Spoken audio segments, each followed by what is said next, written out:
24তম ক্লাসে এসে তোমার কাছে জানতে চাওয়া, কতটুকু শিখলে কিংবা আমি তোমাকে কতটুকু দিতে পারলাম, দুজনের উপলব্ধি একই হয় কিনা।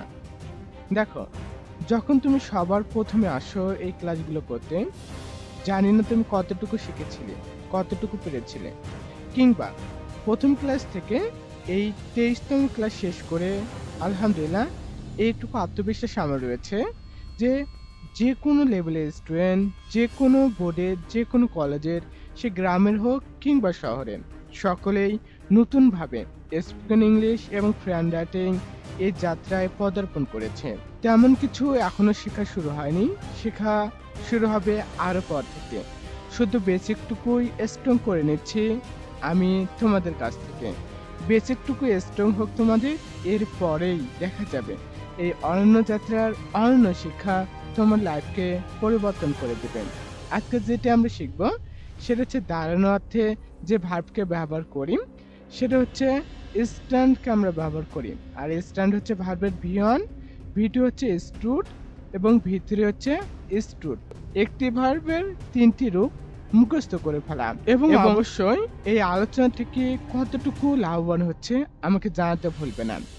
এখন লক্ষ্য করো যে স্ট্যান্ড, এটি দিয়ে আমরা সেন্টেন্স মেক করি, এরপর হচ্ছে স্টুড, এরপর আবার স্টুড, এগুলো আমরা সেন্টেন্স মেক করা শিখি। আমি যে সেন্টেন্সগুলো দিচ্ছি এইগুলোই তোমাকে আমি হোমওয়ার্ক দিচ্ছি অন্যভাবে, যদি 20তম ক্লাসের পরবর্তী ক্লাসগুলো তুমি করে থাকো। স্ট্যান্ড অর্থ হচ্ছে দাঁড়ানো। I stand at the bus stop, যে আমি বাস স্টপে দাঁড়িয়ে আছি বা দাঁড়িয়ে থাকি। যে আমি বাস স্টপে দাঁড়ানো, যদি এটা বলো তবু হবে যে আমি বাস স্ট্যান্ডে দাঁড়ানো, যে আমি বাস স্ট্যান্ডে দাঁড়ানো। জাস্ট ওয়েট করো। হ্যাঁ, আমি বাস স্টপে দাঁড়ানো বা আই স্ট্যান্ড আমি দাঁড়ানো, আমি বাস স্টপে দাঁড়ানো, অ্যাট দ্য বাস স্টপ, যে আমি বাস স্টপে দাঁড়ানো। এই কথাটি ভালো মানায়, এই কথাটি তুমি লিখতে পারো। এখন দেখো, তোমাকে আমি যে কাজটি দেব এখন সেটা হচ্ছে যে স্ট্যান্ড অর্থ তুমি তো শুধু দেখলে আই দিয়ে তোমাকে আমি শেখালাম, কিন্তু তোমাকে একটু কাজ দিচ্ছি। যেখানে আই রয়েছে এর পরিবর্তে তুমি ইউ দাও। যেটা দিতে পারো সেটা হচ্ছে তুমি এখানে ইউ দাও। You stand at the bus stop, যে তুমি বাস স্টপে দাঁড়ানো। আশা করে বোঝাতে পারছি যে তুমি বাস স্ট্যান্ড দাঁড়ানো বা তুমি বাস স্ট্যান্ডে দাঁড়িয়ে আছো, এমন কথা তুমি বলতে পারো। যে আমি দেখলাম I see you stand at the bus stop, যে তুমি বাস স্ট্যান্ডে দাঁড়িয়ে আছো। তুমি কার জন্য অপেক্ষা করছো, কিসের জন্য অপেক্ষা করছো, কে তোমার কাছে আসবে, এরকম কথাগুলোর মাধ্যমে ডায়লগ আমরা শিখবো কিছুদিন পরে। এখন লক্ষ্য করো যে এখন ইওর জায়গায় তুমি দাও হচ্ছে দে। তুমি যাকে ব্যবহার করবে সেটা হচ্ছে দে কে ব্যবহার করো। যে আমি দেখলাম আই সি তারা বাস স্ট্যান্ডে দাঁড়িয়ে আছে, they stand at the bus stop, যে তারা বাস স্ট্যান্ডে দাঁড়িয়ে আছে। এবং and you stand at the bus stop, এবং তুমিও বাস স্ট্যান্ডে দাঁড়িয়ে আছো। জাস্ট এভাবেই তো স্পোকেন ইংলিশ এবং ফ্রেন্ড রাইটিং এর এই যাত্রায় তুমি প্রবেশ করবে। শেখাটা খুব বেশি কঠিন নয় যদি শেখানোর পদ্ধতিটা সহজ হয়। ইনশাআল্লাহ স্পোকেন ইংলিশ এবং ফ্রেন্ড রাইটিং এর এই যাত্রা পথে তুমি নতুন কিছু পেতে চলেছ। এখন দেখো, এরপরে তুমি যেটাকে দিবে সেটা হচ্ছে উইকে বসিয়ে দিবে, উই সাবজেক্টকে বসিয়ে দিবে। যে we stand at the bus stop, যে আমরা বাস স্টপে দাঁড়ানো বা আমরা বাস স্টপে আছি, এমনটি বলতে পারো। যে বলতে পারবে না, ইনশাআল্লাহ বলতে পারবে। যে এখন দেখো, এই তিনটা দিয়ে তুমি স্পোকেন ইংলিশের এই যাত্রাটাকে মনে করে প্রবেশ করেছে। You stand at the bus stop, তুমি বাস স্টপে দাঁড়ানো, and I see they stand at the bus stop, যে এবং তারা হচ্ছে বাস স্টপে দাঁড়ানো। অ্যাজ ওয়েল অ্যাজ, সেই সাথে we stand at the bus stop, যে এবং সেই সাথে হচ্ছে আমরাও বাস স্টপে দাঁড়ানো।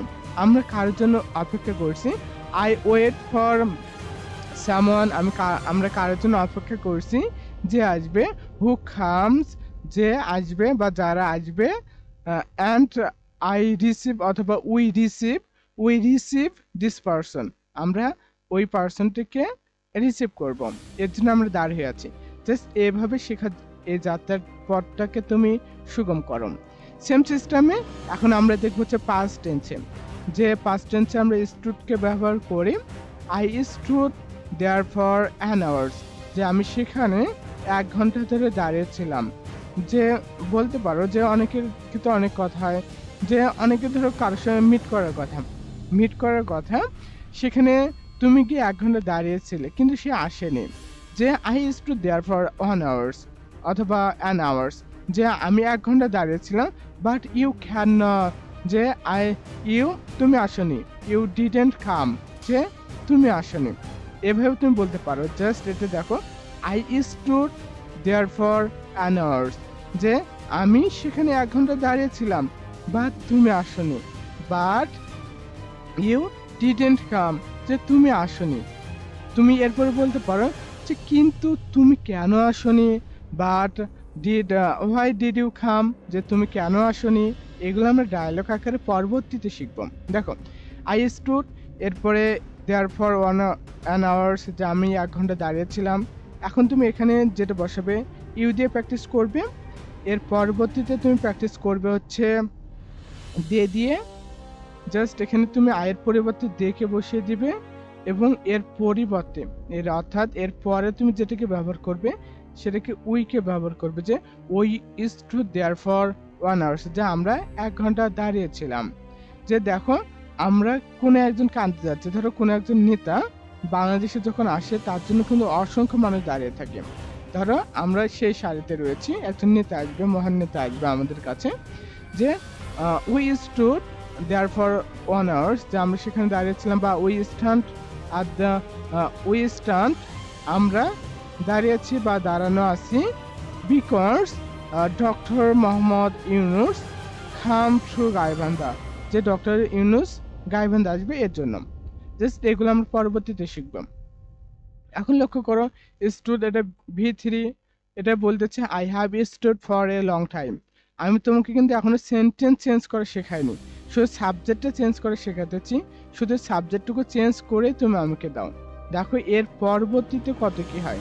ইনশাল্লাহ এই যাত্রাপথে, আবার বলছি, এই যাত্রাপথে শেষ অবধি থাকতে পারলে নতুন কিছু নতুনভাবে নিজেকে সমাজে উপস্থাপন করতে পারবে। I have stood for a long time, যে আমি দীর্ঘ সময় দাঁড়িয়ে আছি। এখন বলতে পারো যে এখানে আয়ের জায়গায় ইউকে বসিয়ে দাও, যে তুমি দীর্ঘ সময় দাঁড়িয়ে আছো। এরপরে আবার আইকে পরিবর্তন করে দেখে বসিয়ে দাও, যে তারা দীর্ঘ সময় দাঁড়িয়ে আছে। এরপরে আয়ের পরিবর্তে আবার তুমি দাও, যে we have stood for a long time, যে আমরা দীর্ঘ সময় দাঁড়িয়ে আছি। যে কোনো একটা লাইনে বা কোথাও, অনেক ক্ষেত্রে লাইনে দাঁড়াতে হয়, যে অনেক দীর্ঘ সময় দাঁড়িয়ে থাকতে হয়, সেটাই তুমি বলো না। এইভাবেই তো শেখার যাত্রাটা অনন্য উচ্চতায় নিয়ে যাবে। এখন তোমার কাজ হচ্ছে, যে 12টি সেন্টেন্স শেখালাম তোমাকে, এই 12টি সেন্টেন্স অবশ্যই তুমি এই 12টি সেন্টেন্স কি করবে, অবশ্যই তুমি ভালোভাবে একেবারে যেন মন দিয়ে শিখতে পারো।